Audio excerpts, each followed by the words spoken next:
There's a difference between being busy and being productive. Busy is ticking off non-essential tasks, running between appointments, and spinning our wheels. We like being busy because it gives us the illusion of being productive, but busy doesn't always equal productivity. That comes from taking action. Action is prioritizing your tasks. It's clearing your calendar of clutter, turning off notifications, and tackling one task at a time. Action is what puts us into flow, and action's what's going to propel you towards your goals. So, knowing this, I've programmed my morning routine to prioritize more action throughout my day. The first waking hour is crucial to set the tone for the day. And there's specific tasks that I do in a particular order that kick my brain into gear and tailor my environment to achieve action. Because at the end of the day, we're all just trying to get some more action, really. So the first thing I do every morning, whether I get up at 5 a.m. or 6:30 a.m, is come out here into the kitchen and pour myself a nice big cup of water with lemon, Himalayan pink salt, pepper, and chaga mushroom extract. They have immune boosting properties and antiviral properties. Plus, obviously, the water helps me rehydrate after, hopefully, an excellent slumber the night before. It's a healthy way to wake up. But more than that, this routine helps me spring out of bed. It removes any decision when I first wake up and facilitates action because I know exactly what to do.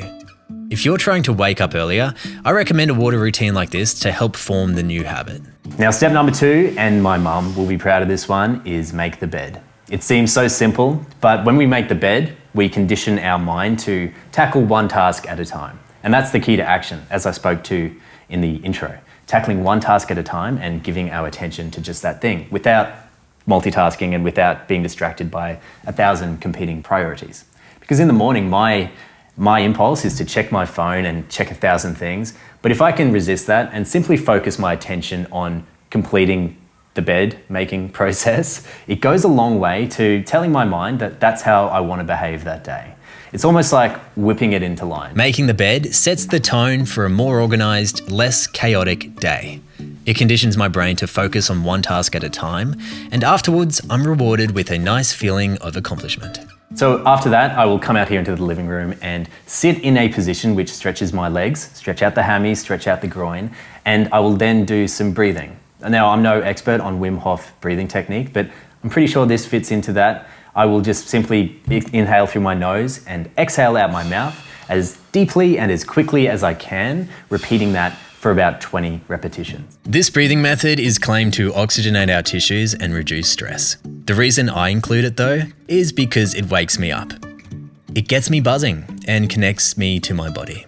Okay, so the breathing is done. Then I will come back over here to the table, pull out my journal, and this is how I use journaling to achieve more action throughout the day. First up, I'll write 5 things I'm grateful for, whether it's a roof over my head, my family, friends, or loved ones. Then I'll move into an outline of the day, a to-do list. Within this list, I'll prioritize the 1 or 2, 3 bits of action that are most important towards my goals. I'll put these up front with the less important tasks at the back, such as emails. Once I've got that down and have a plan of attack for the day, I'll use the journal to tap into my overall vision. I'll write out things I'm excited about, and I'll do this to raise my frequency for the day and gets me all excited and giddy. So there are 2 things which I haven't mentioned which are really crucial for this whole thing to work. Number 1, no devices. I will resist the temptation to check my phone until after the morning routine is done. I don't need that anxiety clouding my mind in the morning. I want my thoughts to be patient, linear, and orderly. So I will definitely resist checking messages, checking email, checking Instagram until after the morning routine is done. Thank me later. Step 2 is, and this really is the secret ingredient which ties all of this together, which I'll do in every step along the way. I'll flood my brain positive self-talk. I've spoken about this before, but when we're waking up, our brain is still in the alpha state. This is known as the gateway to the subconscious mind. When we're in alpha, our brain is most impressionable and soaks up information like a sponge. So whatever we hear in alpha state is going to impact our mood for the day. So I will practice gratitude. I will tell myself that I'm going to have a fantastic day. It's really obvious, but it's a great way to hijack the subconscious. It's good coffee. Today's coffee is a filter coffee using my Delta press. So I would love to hear your perfect morning routine. I'm always looking for ways to optimize mine, so let me know down in the comments what you do and why it works. If you haven't already, please consider liking and subscribing. And until next week, stay safe and I'll see you soon.